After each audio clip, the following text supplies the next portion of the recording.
Hello and welcome to another episode of Taylor Talks Comics. Today we're going to be covering Savage Dragon Ultimate Collection Volume 2. Stay tuned.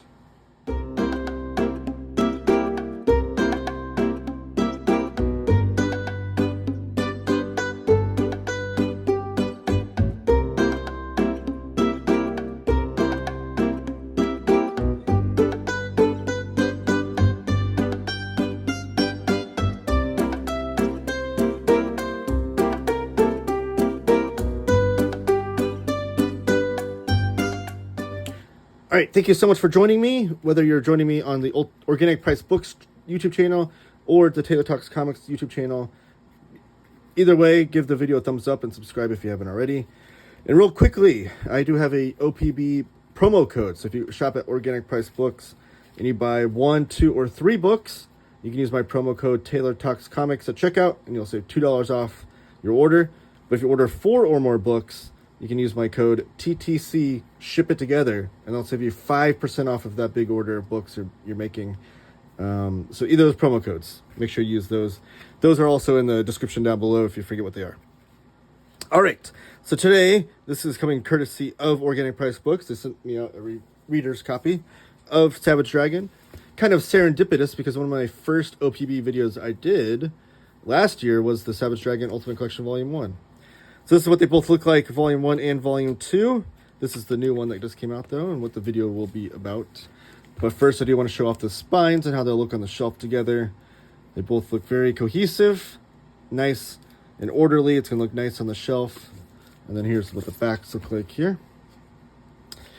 And they are the same size as same trim size as an OHC or a DC Deluxe Edition, or more probably commonly known, the Omnibus Edition for DC or Marvel. Same exact trim size. Same width, height. Height, not height. Height is not a word.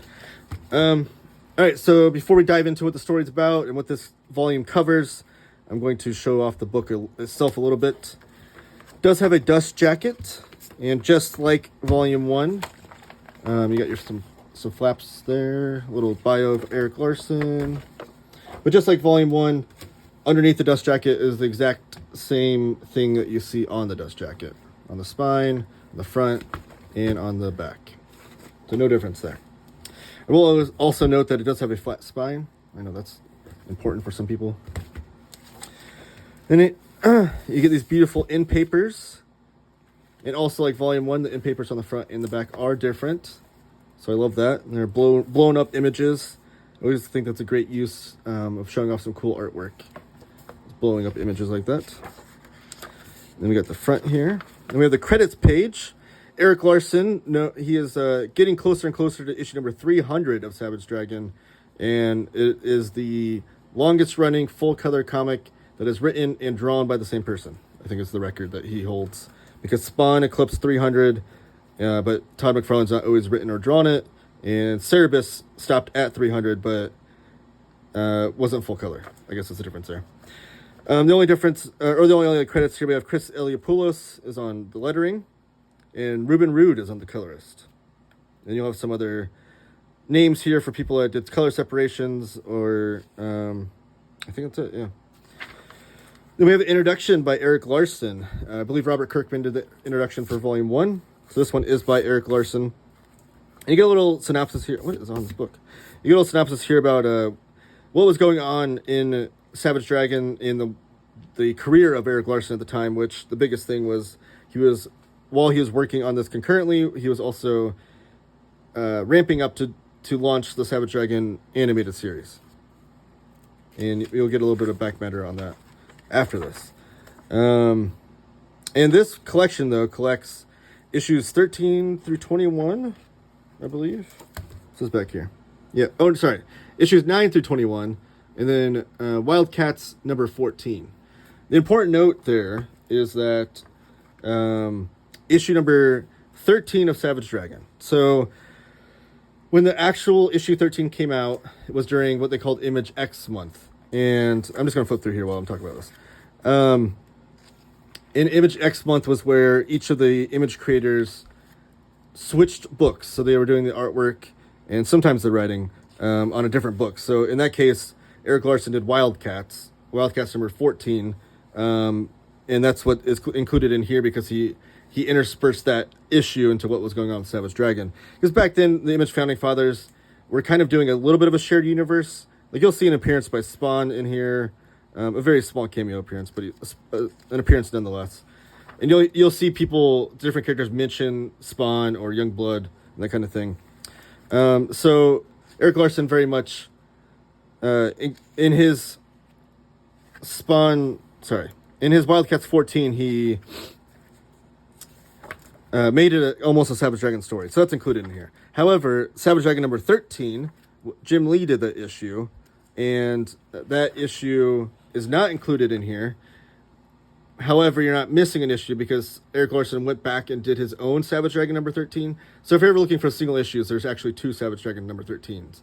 The one with the Jim Lee cover is the one that I guess has kind of been deemed non-canon a little bit. But the one with the Erik Larsen cover is the one that he actually retroactively did and put it in there because he wanted to have the current. I think his goal was to do 102 issues at first to match that Jack Kirby Stan Lee number of Fantastic Four. So yeah, that's a little bit of story on here. A little fun anecdotes here. This issue here, which I believe is issue number 9, includes a fan-created character, which is this Jimbo guy. This is a giant crab character. And let me see. Oh, there he is. There's a bigger image of him. He was created by a fan. Erik Larsen, in very much in the Image tradition, said like you have 100% control in ownership over that character. The contest is just so that I'll use him for one issue. And he even does this cool thing at the end of the issue where a little bit of a spoiler, but it's not. He's a non-consequential character. At the end of the issue, the character seemingly gets the win over Savage Dragon in their fight, and then he goes off thinking he has the win. Savage Dragon gets up and says like, "Yeah, I just gave him the win," because then he would stop causing all this destruction. So there's no. He doesn't make the character look bad or anything. I do wish that the character, that person that created him, would bring him back in some capacity. I don't think they're even in comics. I don't know if they read comics anymore. This is a very long time ago. But it would have been cool to see the character come about later when he grew up a little bit, I guess, the creator. I do want to note, too, as far as the formatting goes, my biggest knock on this collection, and there is a nice little tribute to Keith Giffen here, too, real quickly. But my biggest knock on both of these collections is the covers are collected at the end of the book. There are no designations of when the chapters end or begin or when the issues end or begin. It's extremely frustrating. I don't understand why comics creators collect books that way. I don't, for the life of me, it doesn't make any sense. I've heard the argument that they want it when it's collected to be read like a novel. However, I would argue that novels still have chapter breaks. They don't just run together without chapters.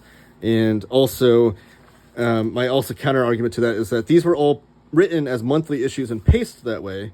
So as a 22-page or whatever it was monthly issue, it was paced to be that story and then have a beginning, middle, and end, and sometimes end on a cliffhanger, and then the next story would begin. So I don't know why the covers aren't collected in between issues, or there's not even any sort of designation of chapter breaks. It literally just bleeds together throughout. My only gripe with this collection, because otherwise I love Savage Dragon as a comic, and I love this. The collection itself is great. So, if you're not familiar with Savage Dragon, I do have a video on Organic Price Books channel. If you look up Organic Price Books Savage Dragon, to see a little bit about that. But to catch you up a little bit, he's this character that in the first issue, literally the first panel, which is the in papers of Volume 1, he is found in that burning field of fire, and they find this green super freak, they call him, as the which is not abnormal because there's a lot of superhero or superpowered characters within this world. But the fact that he looks mostly human, he's just green with a fin on top of his head, and has super strength and healing power. They discover, but he has no recollection of who he is or where he comes from. So he's amnesiac they call him. But the chief of police convinces him to be a police officer. So a little bit unlike other superheroes, he's not into the whole glamour and glitz and glamour of wearing tights and fighting crime. He just wants to be a police officer and fight crime on the side of the government, I guess. But there are also all kinds of other superhero powered freaks involved, good and bad. This is the Wildcats issue number 14 that he does, where the Freak Force, which is the super, kind of like the Justice League of the Savage Dragon universe, I guess, is fighting the Wildcats. But Erik Larsen, throughout my elevator pitch to this is that this is a comic book written for fans of like that grew up almost in the Bronze Age of comics, but want something a little bit more gritty. For fans of today, it would be wanting to explore one of the better 90s comics, because the storytelling is really, really great. I do think of all the Founding Fathers comics, if you count like Spawn or Wildcats, Shadowhawk, Youngblood, I think this one's the best and one that holds up the best because the storytelling is so good and because the artwork is so great. Erik Larsen, I think, was one of the more polished of all those artists in making his art style, I think, holds up better than some of the others, because he does kind of have a Bronze Age art style to it, but he definitely ups the ante on the like the sex and violence in this comic. It is a mature title. Volume 1 is that, but it just escalates even further, and as the series progresses, escalates even further from there. But you do have like a lot of cool character designs and character creations of good and bad. Just amazing artwork by Erik Larsen. He has very much a Kirby influence style, but he brings it up to date for that 90s extreme style, but not going too extreme, I don't think, as far as some of its contemporaries went. But a lot of cool characters and character designs throughout this too that you meet. Some of them become monsters of the week, where you only see them for an episode or an issue here or there, but some of them they will come back. Really was a world that Erik Larsen was building, and one that I've wished that was be collected. So I'm glad that this is finally being collected. The releases do seem a little bit slow in these Ultimate Collections, and they're only collecting about 13 issues a piece, nearing the fact that we're close to issue 300. I mean, just doing some math there, we're looking at like 25 to 30 volumes of this series. So I kind of hope they up the amount that they would be releasing these, because I think the longer they wait, when they get to like volume 17, 18, 19 or whatever, the higher number of volumes, I think the less people will probably be buying them. Erik Larsen does all these Kirby-esque like double page splashes too, which I love. But yeah, so the back matter of volume 1 was like chock full. If you just look at the pages here on the screen, all the white pages, there's all the back matter. This one has a little bit less back matter, as you can see. And I think that a lot of that's because that's the first volume, and you get like a lot of the creation of the characters. Here's all the covers, though. Sometimes they have the trade dress, sometimes they don't. That is the fan-created character right there. But yeah, I wish these were collected between the issues. It's super frustrating. If I ever had a chance to ask Erik Larsen, I would ask him, because he does seem very conscientious and like very thoughtful about how comics are collected. I hear him make comments on Marvel's omnibus collections a lot and those kinds of things. So it kind of blows my mind that wasn't. I would want to know what his reasoning for that, I guess.